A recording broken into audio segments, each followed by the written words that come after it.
Not all power speaks loudly. In Ireland, it once rose from stone and silence. This was no castle kingdom. It began in the land, in places older than memory. The High Kings of Ireland, Ard Rí, ruled not by sword but by story, chosen by custom, crowned by earth. Here, kingship wasn't just power. It was harmony with the land, a bond between soil and soul, tribe and truth. And always, just beneath the ceremony, waited myth, because in Ireland, myth is never far behind memory. A true king wasn't crowned by gold, but by the whisper of law and the will of land.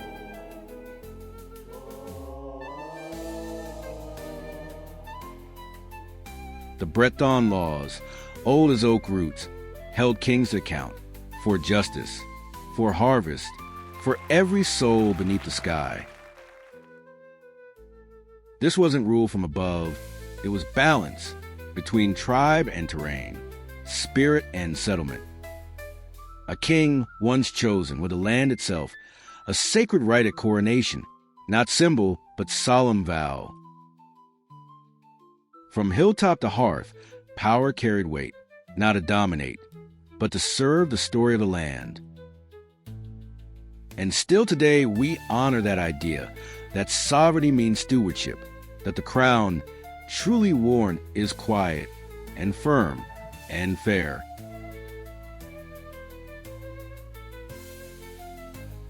The High Kings are gone. Their courts are quiet, but the stones still speak. If you listen, you'll find their echoes in place names, in ridge lines, in the soil turned each morning by farmers' hands. Some say the stones remember. Others say, we, the people of Ireland, do, in ritual, in law, in story. A king once stood for harmony, not conquest, and perhaps what lasts is how he stood, in silence, in service, in soul. And if you walk the hill of Tara on a morning when the world forgets to rush, you might feel it, that sacred echo. The crown never glittered, it glowed, and its light, buried deep, still rises through the roots of the island itself.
Long before Ireland's rulers were recorded in formal history, their authority was shaped by story, ritual, and deep connection to the land. Stone and sovereignty, Rise of the High Kings traces this ancient path to leadership, a time when kings were not chosen for their military power, but for their ability to maintain balance between people, nature, and law. In this vision of kingship, the land itself played a central role, and leadership was a sacred duty rather than a throne of control. At the heart of this tradition stood a stone, most famously, the Stone of Destiny, located on the hill of Tara. This legendary stone was said to cry out or sing when touched by the rightful leader, signaling the land's approval. Terra was not simply a royal seat. It was a spiritual center, a place where a man's fitness to rule was judged by his harmony with the natural world and with the people. Standing upon this hill, surrounded by ceremonial mounds and ancient earthworks, a new leader entered into a contract, not only with his kin or tribe, but with Ireland itself. Terra was one of several ancient sites where leaders were inaugurated. Another was a royal complex of Rathcregan in the west, a place tied not only to ceremony but to myth, said to be the domain of a powerful queen and a portal to the other world. These places were layered in meaning. They were more than political centers. They were landscapes charged with memory, where myth, history, and earth met. To rule from such places was not to possess them, but to be shaped by them. Kings were not born into their role by simple inheritance.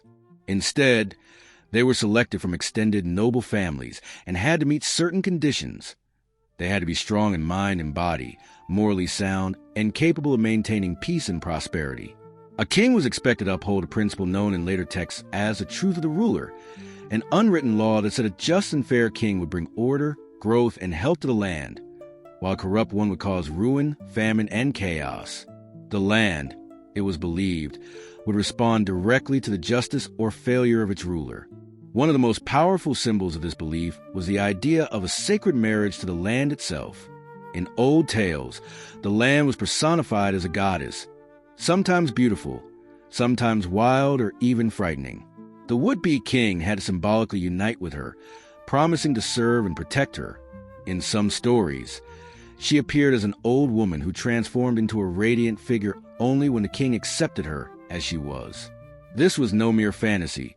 It was a reminder that leadership required humility, respect, and care for the earth. The land offered its blessings only when properly loved and respected. The laws that governed this world, known today as ancient customary law, were among the most sophisticated in early Europe. They were not made by kings, but preserved and interpreted by wise legal scholars who served the community. These laws emphasized fairness, compensation over punishment, and balance between personal freedom and social responsibility. Importantly, the king was never above the law. He was its servant, and if he broke it or brought harm through poor leadership, he could be removed, even ritually sacrificed in the earliest traditions. Leadership, then, was a role of service and constant accountability. The idea of a high king, a figure who stood above the rest, did exist, but it was not the same as a modern monarch. This highest leader was not a ruler of a central state, but more often a symbolic unifier, someone who gained moral influence over regional rulers through wisdom, generosity, and justice rather than brute force. His leadership depended on respect and the support of other leaders, not on fear or control. Some historical figures came close to this ideal. One such man is remembered for extending his influence across the sea and establishing a line of descendants who would shape Ireland's future. Another, rising from a lesser-known kingdom in the south, brought together many rival groups and famously resisted outside threats, symbolizing both national unity and spiritual kingship. But even these leaders were measured not just by conquests, but by whether they restored balance and acted in service to the land and people. Storytellers, poets, and memory keepers played a crucial role in shaping how rulers were remembered. A good king was honored for fairness, generosity, and harmony, not for glory alone. A bad king, one who abused power or brought suffering, was cursed in song and tale.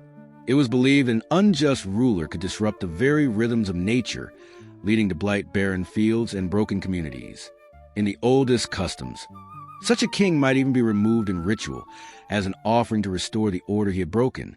Even when Christianity arrived and reshaped Irish life, the old ideals of sacred leadership didn't disappear.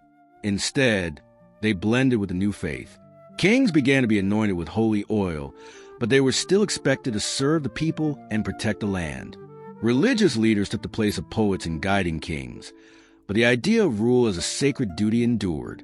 In time, however, the outside world pressed in. New forms of rule emerged, often harsher, more centralized, and focused on conquest. The ideal of leadership grounded in service slowly faded, replaced by hierarchy and force. Still, the memory of this older way remains. It lingers in songs, ruins, and stories. It rises from the hills of Terra and from every stone circle that watches the sky. It speaks to us in moments when we ask what true leadership should look like, not as dominance, but as care, not as ownership, but as responsibility. Today, when the world faces deep questions about power, justice, and the future of the earth, the echoes of Ireland's sacred kingship offer something worth remembering. They remind us that power can be rooted in service, that the land is not a resource but a partner, and that law and tradition can protect rather than oppress. This was a vision of sovereignty not built on supremacy, but on relationship, a covenant between people and place. Stone and Sovereignty, Rise of the High Kings, is more than a look into the past. It is a reflection on a different way of being, one where leadership is earned through harmony, not fear. The stones still stand, the memory still speaks. And in that silence, a very old truth still stirs beneath our feet.